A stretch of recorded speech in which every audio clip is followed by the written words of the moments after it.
আগামী 11 দিন নৈরাজ্যের আশঙ্কা এসবির, সারা দেশে বিশেষ সতর্কতা। বেইজিংয়ে ভারী বৃষ্টিপাত ও ভয়াবহ বন্যায় 30 জনের মৃত্যু।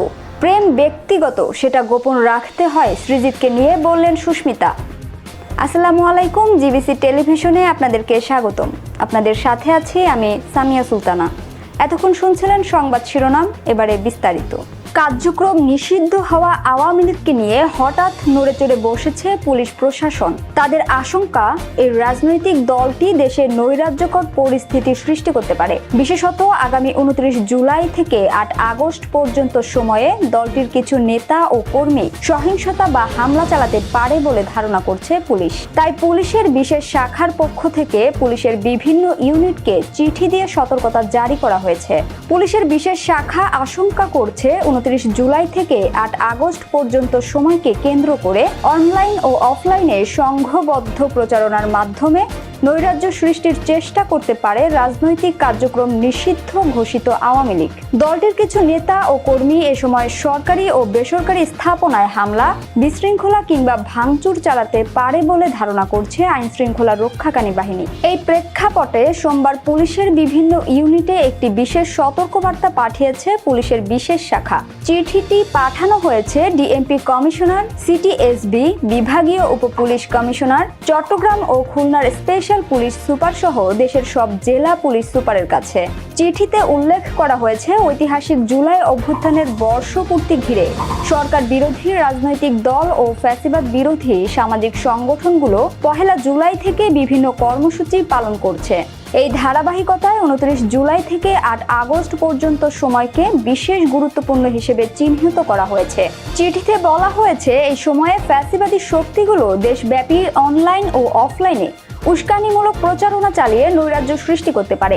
পাশাপাশি ফ্যাসিবাদ বিরোধী কর্মসূচিতে বাধা দিয়ে বা উস্কানি সৃষ্টি করে আইন শৃঙ্খলা পরিস্থিতির অবনতি ঘটানোর অপচেষ্টাও হতে পারে।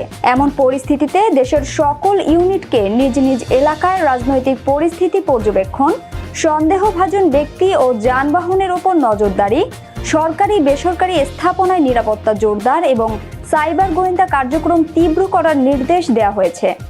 এবারে আন্তর্জাতিক সংবাদ। বেইজিংয়ে ভারী বৃষ্টিপাত ও ভয়াবহ বন্যায় 30 জনের মৃত্যু। চীনের রাজধানী বেইজিংয়ে টানা ভারী বৃষ্টিপাত ও ভয়াবহ বন্যায় অন্তত 30 জনের মৃত্যু হয়েছে। রাষ্ট্রীয় সংবাদ মাধ্যম জানিয়েছে, শহরের উত্তরাঞ্চলের পাহাড়ি এলাকায় এই মৃত্যুর ঘটনা ঘটে। এমন অবস্থায় ক্ষতিগ্রস্ত এলাকাগুলো থেকে 80,000-এর বেশি বাসিন্দাকে সরিয়ে নেওয়া হয়েছে। মঙ্গলবার এক প্রতিবেদনে এই তথ্য জানিয়েছে সংবাদ মাধ্যম আল জাজিরা। সরকারি বার্তা সংস্থা সিনহুয়া মঙ্গলবার জানিয়েছে, বেইজিংয়ে মিউং জেলায় 28 জন এবং ইয়ানচিং জেলায় আরও 2 জনের মৃত্যু হয়েছে। শহরের বন্যা নিয়ন্ত্রণ দপ্তরের বরাত দিয়ে প্রতিবেদনে বলা হয়, সোমবার মধ্যরাত পর্যন্ত প্রাণহানির এই সংখ্যা নিশ্চিত হওয়া গেছে। গত সপ্তাহান্ত থেকে শুরু হওয়া প্রবল বর্ষণ সোমবার আরও তীব্র হয়। সিনহুয়ার তথ্য অনুযায়ী বেইজিংয়ের উত্তরাঞ্চলে সর্বোচ্চ 543 মিলিমিটার পর্যন্ত বৃষ্টিপাত রেকর্ড করা হয়েছে। চীনের রাষ্ট্রীয় সম্প্রচার সংস্থা সিসিটিভি জানায়, বন্যায় ক্ষতিগ্রস্ত এলাকাগুলো থেকে 80,000-এর বেশি বাসিন্দাকে সরিয়ে নেওয়া হয়েছে। বহু সড়ক ক্ষতিগ্রস্ত হয়েছে এবং অন্তত 136টি গ্রামে বিদ্যুৎ সংযোগ বিচ্ছিন্ন হয়ে গেছে। বেইজিংয়ে মঙ্গলবার সকালেই সবচেয়ে বেশি বৃষ্টিপাত হওয়ার আশঙ্কা রয়েছে।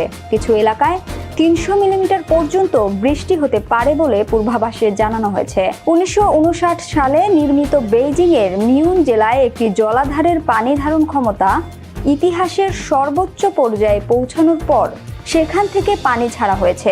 কর্তৃপক্ষ স্থানীয়দের সতর্ক করেছে, নিচু এলাকায় নদীগুলো পানি বাড়বে এবং আরও ভারী বৃষ্টির আশঙ্কা রয়েছে। চীনের প্রেসিডেন্ট শি জিনপিং সোমবার রাতে উদ্ধার তৎপরতা জোরদার করার নির্দেশ দিয়েছেন, যাতে প্রাণহানি কমানো যায়। কর্তৃপক্ষ স্থানীয় বাসিন্দাদের ঘরে থাকার নির্দেশ দিয়েছে। স্কুল বন্ধ রাখা হয়েছে। নির্মাণ কাজ ও সব ধরনের আউটডোর পর্যটন সাময়িকভাবে বন্ধ করে দেওয়া হয়েছে। সোমবার এক প্রতিবেদনে বলা হয়েছিল, বেইজিংয়ের দক্ষিণে হেবেই প্রদেশে ভূমিধসে 4 জন নিহত ও 8 জন নিখোঁজ হয়েছেন। এবার বিনোদনের সংবাদ। প্রেম ব্যক্তিগত সেটা গোপন রাখতে হয়, সৃজিতকে নিয়ে বললেন সুস্মিতা। সত্যিই কি প্রেম করছেন পরিচালক সৃজিত মুখোপাধ্যায় ও অভিনেত্রী সুস্মিতা চট্টোপাধ্যায়? টলিপাড়ায় এ নিয়ে তীব্র গুঞ্জন। এর মাঝেই আবার ডিয়ার মার প্রিমিয়ারে দুজনের একসঙ্গে উপস্থিতি। সম্প্রতি মৃগয়ার সাফল্য উদযাপনের পার্টিতেও ফের একসঙ্গে দেখা মিলেছে দুই তারকার। এরপরেই সৃজিত সুস্মিতাকে নিয়ে মাখো মাখো প্রেমের গল্প আরো জোরদার হয়েছে। কিন্তু আদতে এই বিষয়টি কতটা সত্য? সৃজিতের সঙ্গে নিজের সম্পর্কের এই রসায়ন নিয়েই এবার মুখ খুললেন অভিনেত্রী সুস্মিতা। লহ গৌরাঙ্গের নামরে ছবির শুটিং এর জন্য একসঙ্গে পুরীতে অনেকটা সময় কাটিয়েছেন সৃজিত ও সুস্মিতা জুটি। সেখান থেকেই পরিচালকের সঙ্গে একটি ছবি সোশ্যাল মিডিয়ায় পোস্ট করেন অভিনেত্রী। আর তারপরেই শুরু তাদের প্রেমের গুঞ্জন। সেই গুঞ্জনের আঁচই আরও বেড়ে যায় মৃগয়া সিনেমার সাফল্য উদযাপনের পার্টিতে। এই ছবিতে আইটেম ডান্সে ঝড় তোলা সুস্মিতার সঙ্গে ছিলেন সৃজিত। আর এই পার্টিতেই সৃজিত সুস্মিতার খুনছুটি হাসি আড্ডার কিছু ভিডিও ভাইরাল হতেই তাদের প্রেমের জল্পনায় পড়েছে ঘৃতাহুতি। সুস্মিতা অবশ্য পুরো বিষয়টি হেসেই উড়িয়ে দিচ্ছেন। ভারতীয় এক সংবাদ মাধ্যমকে তিনি বলেন, আমরা ভালো বন্ধু, খুব কাছের বন্ধু।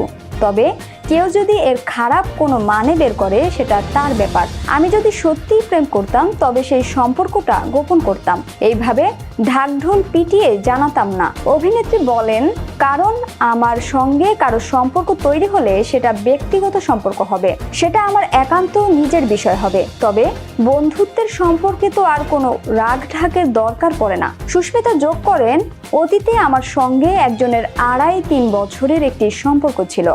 যদিও সে ইন্ডাস্ট্রির কেউ নয়, কিন্তু তার কথা কি কেউ জানতে পেরেছে কখনো? তার সঙ্গে কি আমি ছবি দিয়ে বেড়াতাম নাকি প্রকাশ্যে সেই সম্পর্কের কথা এনেছিলাম? আসলে সেটা আমার প্রেম ছিল, যেটা আমার ব্যক্তিগত বিষয়, সেই কথা সবাইকে জানানোর নয়। সৃজিতের সঙ্গে প্রেম থাকলে সেটা আমি গোপন করতাম। ভালো বন্ধুত্ব থাকাটা নিশ্চয়ই দোষের নয়। প্রসঙ্গত, সৃজিতকে নিয়ে এমন আলোচনা এই প্রথম নয়। অতীতেও তার সঙ্গে নাম জড়িয়েছে স্বস্তিকা মুখোপাধ্যায়, রীতাভরি চক্রবর্তী সহ একাধিক নায়িকার। এদিকে স্ত্রী মিথিলার সঙ্গে টলিউডের জনপ্রিয় পরিচালকের সম্পর্কের অবনতির গুঞ্জন আগে থেকেই ছিল। সেই পরিস্থিতিতে দাঁড়িয়ে সুস্মিতার সঙ্গে সৃজিতের প্রেমের গল্প টলিপাড়ায় কার্যত দাবানলের আকার নিয়েছে। সংবাদের শেষ পর্যায়ে শিরোনামগুলো জানিয়ে দিব আরও একবার।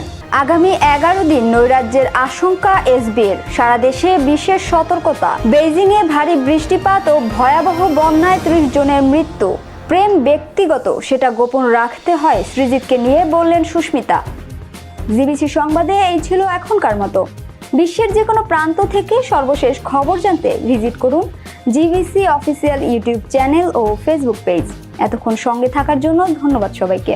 পরবর্তী সংবাদ দেখার আমন্ত্রণ রইল।